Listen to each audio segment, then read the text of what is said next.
opponent's back and some of the mistakes that people make and some good things to do. So let's start here.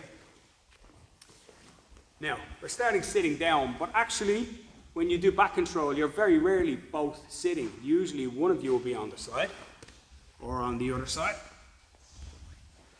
or maybe even up when your opponent's on their knees in turtle, you are on their back here.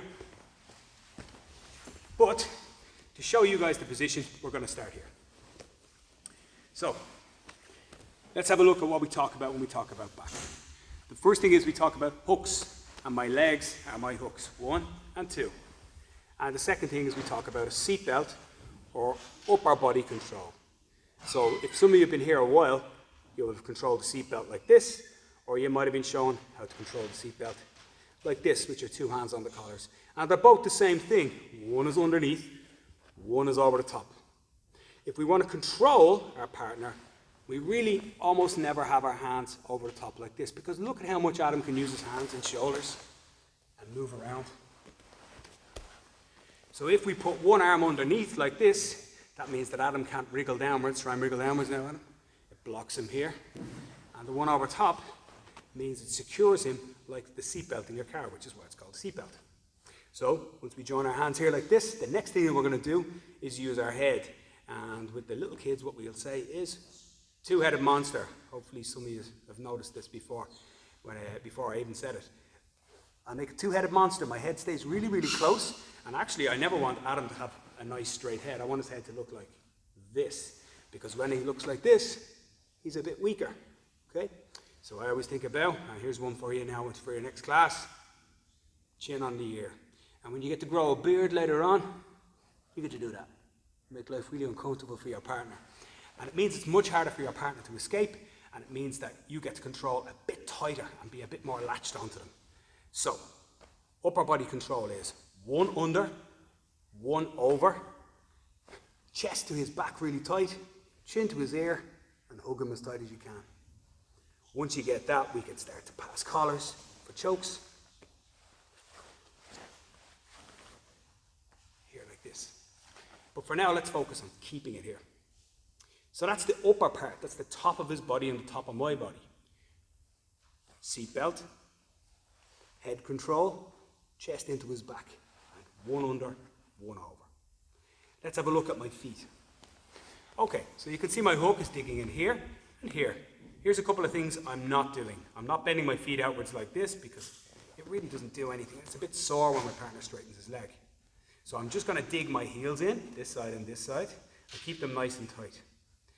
The next thing I'm going to do with my knees is I don't want them like this, because when Adam starts to rotate and move around, he can just lift his feet off. Or lift my feet off, I should say. So I'm going to pinch my knees here and make sure that his ribs it's hard for him to breathe a little bit.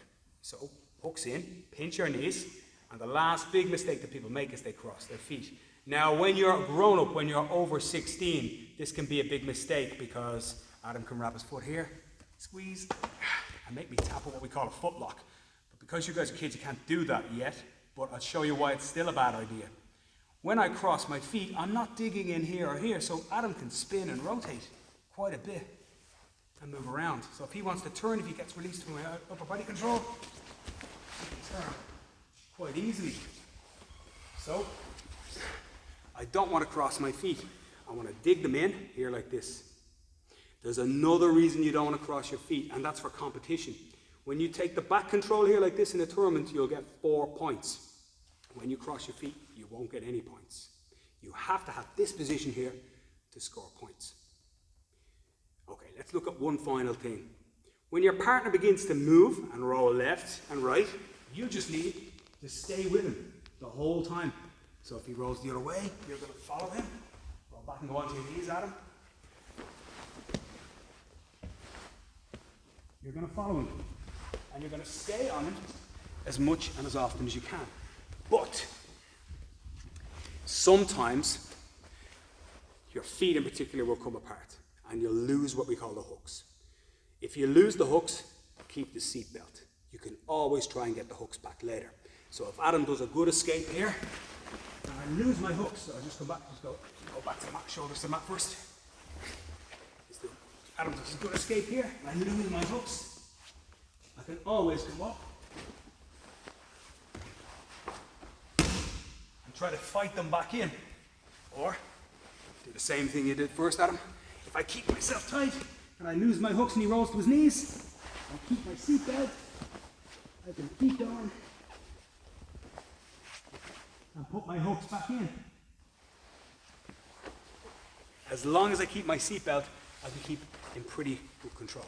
So let's have a look at the back control position one more time. When you get the back, you need two things. Control the top of his body and control his legs and hips. You control the top of his body with a seatbelt, with your head and with your chest. And you control the bottom part of his body with your hooks. Your heels in, dug in, and your knees squeezed. This is why we call it the backpack. Okay, hopefully that helps you and you can practice it a little bit at home. Good job, guys.